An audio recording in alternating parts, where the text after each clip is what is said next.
Okay, we are going to go back to some more formula-based pre-calculus here, which might feel a little bit better. We are going to look at some sum and difference identities today, um, and look at finding angles by adding and subtracting two angles together. Okay, so first of all, you need to know that they are going to give you some formulas. Um, and the way this book does it, I think is just a little bit confusing, although it's good to know how to write it. But what this is saying is this: cosine at angle U and then plus angle V is, the formula for that is cosine at angle U, cosine at angle V, and then the one on top. So this, if this is plus, I use the one on top here, which is minus, and then sine U, sine V.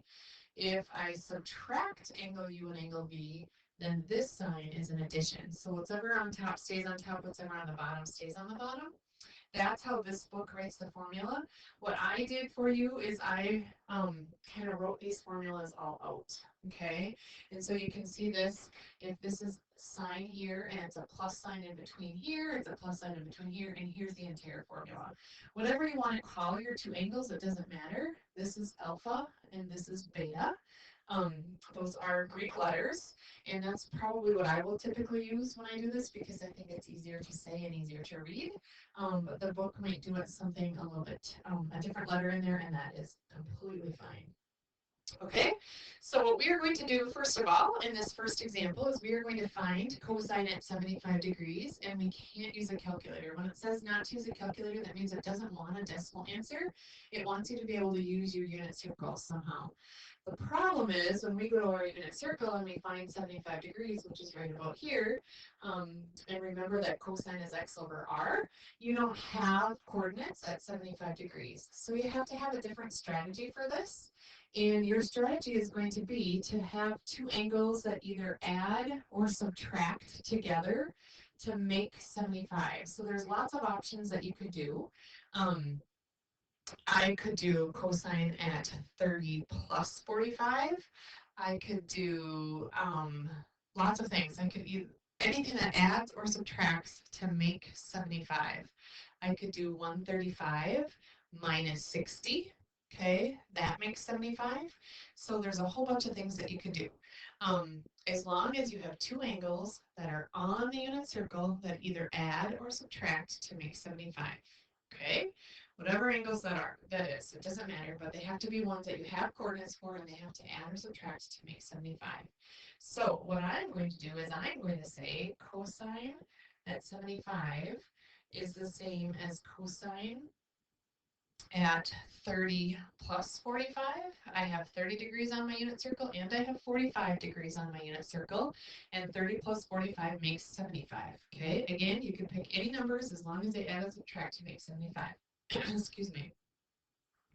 So now what you want to do is you want to think of this as your alpha and this as your beta.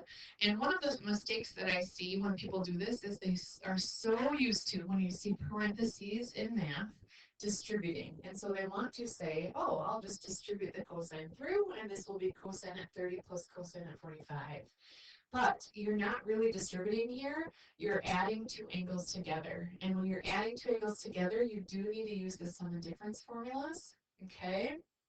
So I can see that this is the formula for cosine at alpha plus beta, which means I'm going to use this formula right here.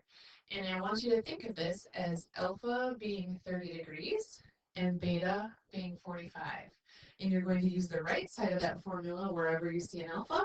You're going to put 30. Wherever you see a beta, you're going to put 45. Okay? So that's what I'm going to do next. This becomes, if you write formula out, cosine at 30, um, cosine at 45, with a minus sign in between, sine at 30, sine at 45. Okay? So that's where I'm at here. And now you're going to use your unit circle because you can find these things. Okay, so the first thing that I need to figure out is what cosine at 30 degrees is. So I go to 30 degrees up here, which is right here. Cosine, remember, is your x value, and your x value at 30 degrees is root 3 over 2. Then you're going to find cosine at 45. So now I'm going to go to 45 degrees, which is right here. Cosine is your x value, and that's root 2 over 2. Okay, and then here you're back to 30 degrees. So I'm here again. 30 degrees, sine is your y value, so that's 1/2. And then at 45 degrees, if I find my y value at 45, that will be root 2 over 2. Okay, and then you just need to simplify this. So if I simplify this, root 3 times root 2 is root 6.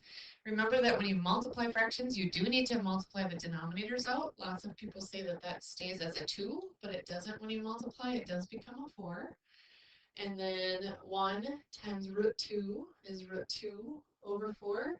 And then as long as you have common denominators, let's put this together and make this be one whole fraction with a common denominator. So root 6 minus root 2 all over my common denominator, which is 4.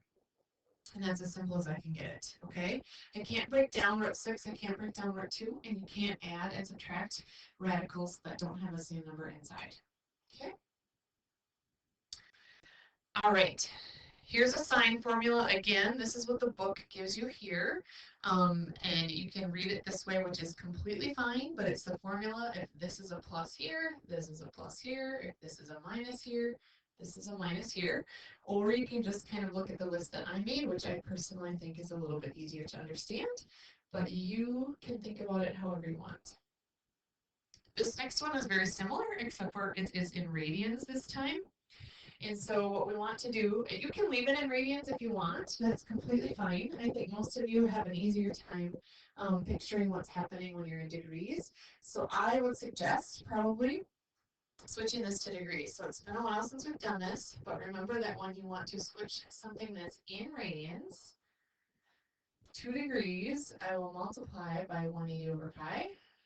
My pi's cancel, and if I take 19 times 180 divided by pi, I get 285 degrees. Okay, so that's what I'm dealing with. I'm really wanting you to find sine at 285. If you look at your unit circle and you go to 285 degrees, which is right about here, you don't have coordinates at 285. So again, you're going to find two angles that either add or subtract to make 285. I'm going to do a subtract one this time, although it doesn't have to be. I just am so that we can practice one of those. So one of the things we can do is sine at 285 can become sine, and there's lots of possibilities, but again, you want to find either two angles that add or subtract to make 285. So I am going to use 315 minus 60. 315 minus 60 does give me 285. You could use a different number, that would be completely fine, but that's what I'm going to use. This is my alpha, this is my beta. Again, I want to caution you not to distribute right here, but to use your sum and difference formulas. This is a sine at alpha minus beta, so I'm going to use this formula right here. Okay, and I will go from there. Okay, so my alpha is 315 and my beta is 60. So I'll use this right side of the formula. Wherever I see alpha, I'll put 315. Wherever I see beta, I will put 60.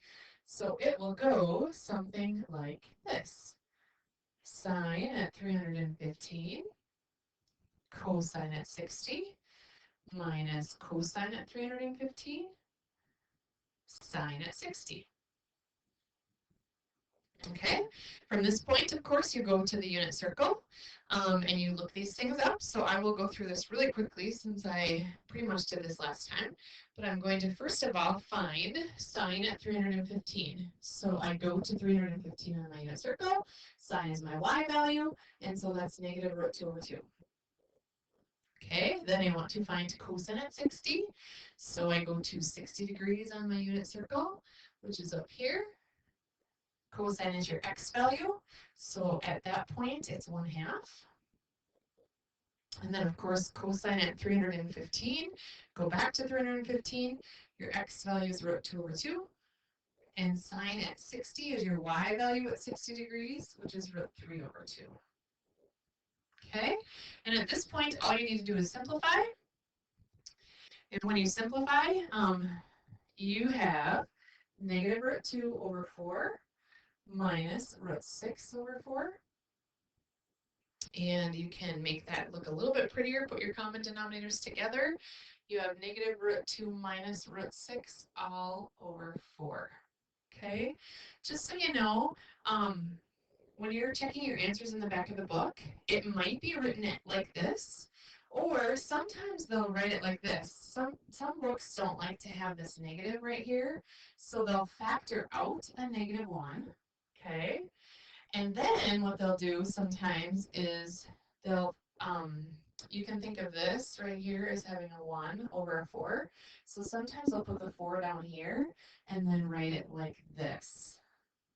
Okay, so there's a variety of ways that it might be written when you check your answers. Just know that sometimes they're in the exact same answer, just written in a little bit different format, okay? All right, then this one is just actually going backwards. It says write the following expression as a sine or cosine of some angle, and then hopefully we'll be able to find what that angle is. But what I've basically given you is the right side of one of the sum and difference formulas. So this, you want to think of this as sine at alpha, cosine at beta, sine at, beta, because it's pi over 4, cosine at alpha. Okay, so wherever I see an alpha, it's pi over 3. Wherever I see a beta, it's pi over 4. Then you're going to go and you're going to find the right formula that matches up with that. So I need sine at alpha, cosine at beta, plus sign in between, cosine at alpha, sine at beta. So it matches up with this formula right here. I do want you to realize that these two are switched around here compared to what they are over there, but that's okay because I can multiply in any order and I will get the same answer. Okay, so this is the formula for sine at alpha plus beta. Okay, again, this is the formula for sine at alpha plus beta. In this case, my alpha is pi over 3 and my beta is pi over 4. Okay, so what I'm going to do is I'm going to actually put those two together and get common denominators. And if I get common denominators, I'll multiply this side by 4 over 4 and this side by 3 over 3. Okay, and this becomes then sine at 7 pi over 12. Okay, I do not have the spot 7 pi over 12 on my unit circle, so I'm not going to do anything else with it, but in your book, if you got, when you add them together, something like pi over 3 or pi over 4, something that you could find sine of, you have coordinates for it on your unit circle, then go ahead and do it. We don't have coordinates for 7 pi over 12, and all it asks me to do is to just simplify this, so this is all the further I have to go. Okay? All right, and then next, this also is something that's written backwards. So this is like your alpha, and this is like your beta. Okay, so alpha is x, and beta is 2x, and you're going to match it up to the right side of one of those formulas. So I'm looking for sine, or I'm looking for that right side of that formula, and you can see that it's right here. Okay, sine at alpha, cosine at beta, minus sine in between. And then what you do is this is then the formula for sine at alpha minus beta. Okay, in this case, my alpha is x and my beta is 2x. When I simplify that, then I get sine of negative x. And then you can use your even and odd properties. Sine is an odd function, so I can pull that negative out in front. And rewrite it like that. And that's as simple as I can get it. All right, now we're going to look at a couple of tangents, I believe, here. And go from there. All right, here's some tangent formulas. This is the right side again of a sum and difference formula. And so you can kind of match this up. This is a tangent one, but it does have a plus sign in between up here. And so this is the formula right here. okay? 25 degrees is what's plugged in for alpha, and 35 is what's plugged in for beta. So this is the formula for this.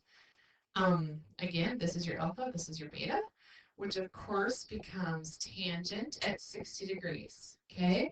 Now, I do have 60 degrees on my unit circle, so I want you to go down here to 60 degrees, and let's actually find it since it's something that we have the coordinates to do. Tangent is y over x, so your y value is root 3 over 2, your x is 1/2, and we know that that simplifies to root 3. Okay? All right, and these last two are proofs really quickly. Again, you're going to use some of the difference formulas to do this.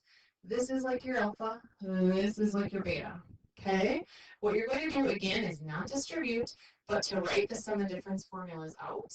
So this is, you're going to use the sign of alpha plus beta formula since it's sign in front and you have a plus sign here. Wherever you see an alpha, you're going to put x. Wherever you see a beta, you are going to put pi, okay? So on the left side then, this becomes sine at x, cosine at pi, plus cosine at x, sine at pi. Okay, doesn't look like you can do much, but some of this information you can get from the unit circle. Can't do anything with sine at x, so I'll leave that. Cosine at pi, however, I can go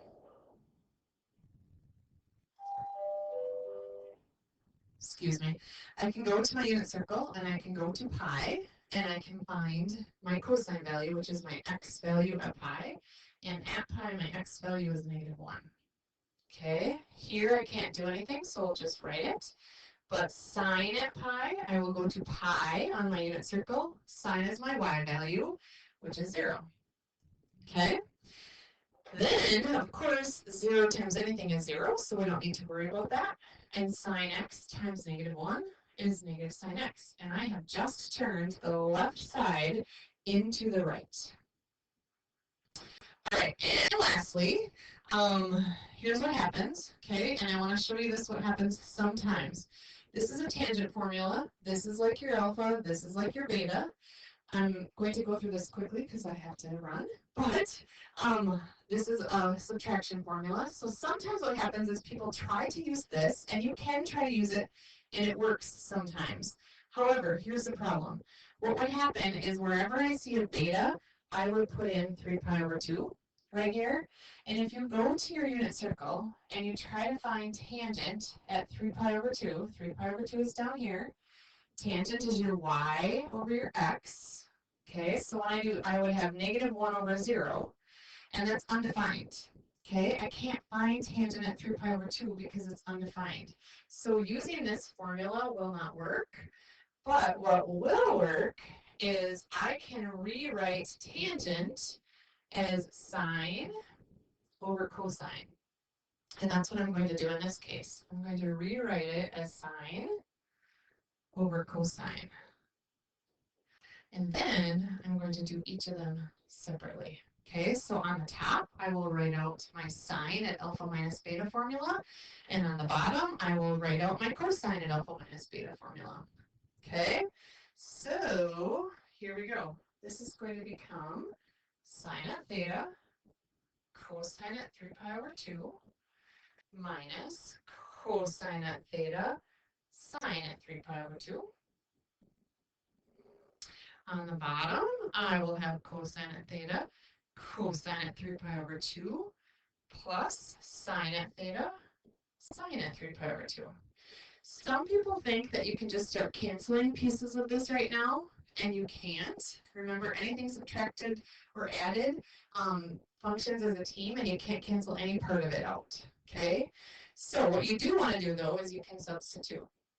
So right here, I have sine at theta, okay? Here, I can figure out what cosine at 3 pi over 2 is. So I'm down here, and cosine at 3 pi over 2 is your x value, which is 0. And then cosine at theta, I can't do anything with. But sine at 3 pi over 2 is -1. Okay? On the bottom, cosine at theta, I can't do anything with. Cosine at 3 pi over 2 is 0. Plus Sine at theta, I can't do anything with, but sine at 3 pi over 2 is -1. Okay? Then what happens is this. 0 times anything is 0. And so I have negative cosine right here times -1, which gives me cosine. 0 times anything is 0. And right here, I have -1 times sine, which gives me negative sine. And then cosine over sine is cotangent. And so this becomes negative cotangent. And I have just turned the left side into the right.